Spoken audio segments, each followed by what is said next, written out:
Hey guys, today I'm going to talk about Lake cycling shoes. I wanted to talk about a new pair of shoes that I've got. Now, I've only ridden these for like 50 minutes, doing some intervals on the trainer, so take that with a grain of salt. But this is the Lake CX241 model. I'll let you get a closer look at it there. And this shoe's actually made of leather, which is kind of something I haven't seen since way back in the day when I had my first pair of Look cycling shoes, which were a beautiful shoe made out of leather. So the other shoes I've had have been the Microtech. They have different names for the different artificial leathers, which makes a lot of sense considering the dirt and stuff that gets on these shoes. But what makes this shoe kind of unique is, well, not unique, but it has a carbon fiber sole, which I've never had before. This is the priciest shoe I've ever bought. It's got the boas, which I have on my mountain bike shoes, but just one, and then I have the Velcro strap. So that's kind of cool. But this particular shoe has panels that you can see here that are opened up. So when you crank these things down, they cover different parts of your foot, and it really does embrace your foot differently than other shoes that I've had. So if you have some foot issues, this could be a good solution. I have a little knob on top of my foot, a bony knob, and I think this is going to help with that. But that's not why I bought them. But anyway, these are also pretty roomy. They clamp down tight. I have kind of a narrow foot, but they clamp down pretty tightly. But they're wide enough. They're really super easy to get into. And if you want to put in some orthotic arch supports or something like that, there is room in this shoe, at least with my foot. So yeah, I'm giving these 2 thumbs up right now. These were like $360, which is a lot of money, I know, but what are you going to do? So now I'm going to get into, now that you've had my short review, now I'm going to get into sizing on these, because I found this to be kind of interesting. So I'm going to explain how their sizing is supposed to work and how, for me, it really didn't work. So let's take a look at that. Here's a closer look at the shoe itself. This is a Velcro piece that folds over and kind of holds the wires for the boas so they stay in position. And with my foot anyway, in practice, this slides over to one side and keeps your tongue from flipping around. So, and like I say, they're working good. I had these shoes for about an hour, and I trip and do that to the toe. Yeah, I was not happy. Okay.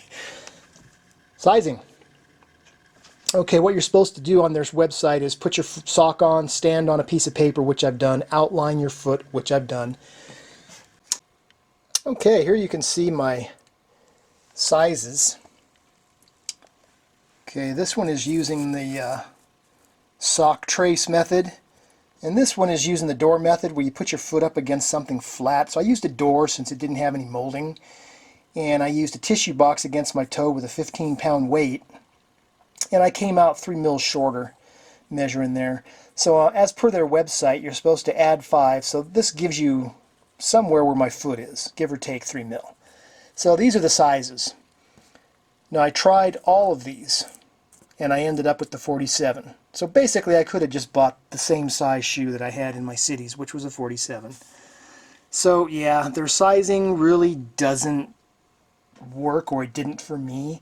And I had watched reviews where people had said, oh yeah, it works really good, but yeah, not for me. So let's talk about why I bought shoes. That's kind of a interesting point here of my story.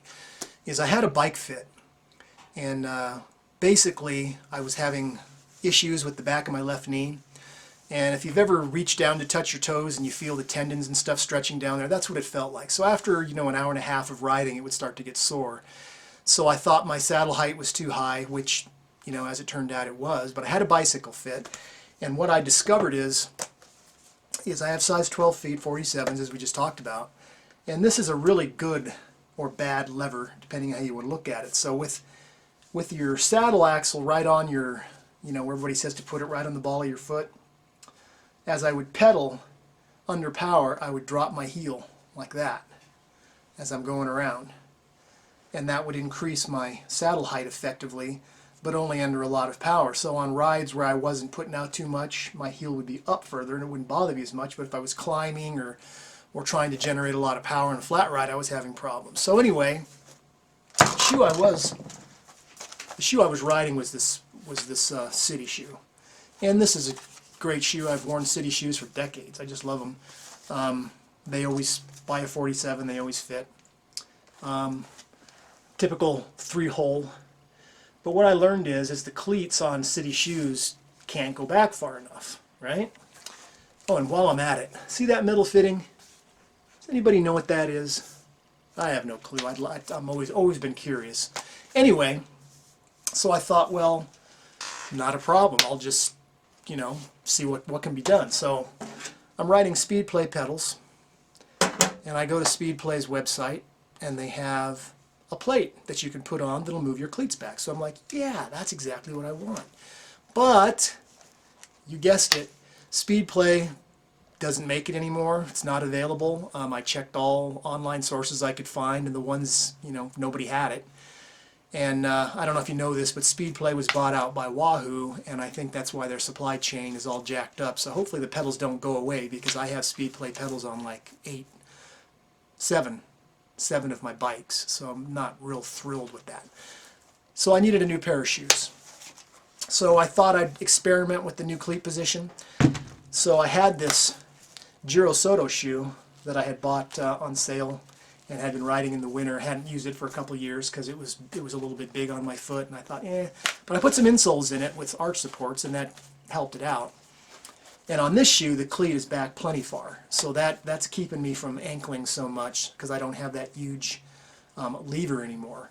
And I'm only 5'10", and I've got a size 12 feet, size 47. So imagine if you were my height and you had a size 10 foot, then you wouldn't have these issues, right? So this is something that big-footed people might want to, think about. So anyway, I wanted a more performance-oriented shoe than this Soto, which is, like I say, it's not my favorite shoe. And of course, that's why I bought the Lake, because everybody online says, oh yeah, the Lake shoe, you can move the cleat way back, it's going to be awesome. And you can move it back pretty far, but not as far back as the Giro for some reason. But I think it's far enough, and now that I've mounted the cleats and screwed up the toe, dumbass, I'm stuck with them, but I think they're going to be okay. So we've had, below zero weather, it's snowing out, so I haven't had a chance to really get out and try them in the real world. But on the trainer, they seem to work really good. So if you can forget about your equipment while you're riding, it's working. And these didn't create any foot problems. They didn't cause any knee problems, at least in the 50 minutes. But I was riding hard. I was doing some interval stuff, so I was riding hard for me. So they seem to be working. Did I mention that the heel is heat moldable, which is on the website, Lake's website, and it's on the website where I bought these from. I didn't buy these directly from Lake, but you should go to Lake's website because sometimes they have sales on last year's shoes, which was the first 2 shoes that I had tried that were going to be small, but they were so discounted I had to try them. But anyway, it's odd that in the box it's not mentioned how to do this, but there's instructions online if you have the shoe and you want to know how to do it and you haven't looked there yet. So yeah, I like everything about it, but one little thing, and I don't know if this is going to show up on the camera, I'm going to try to, but this is the shoe basically in a straight line, and you can see that the cleat is twisted this way.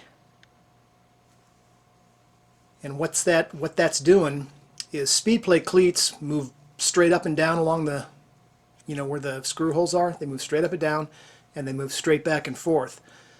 So this tilt option is taking out travel, which the spindle of the pedal fits in this indentation here. So you got the pedal in there like that, and that's how you're getting your float, is in that indentation, like that. Well, with this cleat on at an angle, you lose quite a bit of that travel. Now, fortunately for me, it seems to be okay, because once you mount cleats on a shoe, you can't send them back. And I could have fought with them and said, oh, they're defective, or whatever, but they're working for me. So as a comparison, and like I say, I don't know if you can see this, And here's my Giro Soto, and you can see the difference. And keep in mind, you know, this was a $300+ shoe. This was like a $100 shoe. So, you know, make of that what you will. That's a pretty major drawback to this shoe. It works for me. If anybody else has this shoe, you know, did you have that problem, or was this just a manufacturing, you know, defect on this particular run of shoes? Anyway, so I can't give them a you know, totally go buy it review, but it's my most comfortable shoe, and I'm enjoying them, even though it's, you know, but I lucked out, so it may not be right for you. Thanks for watching.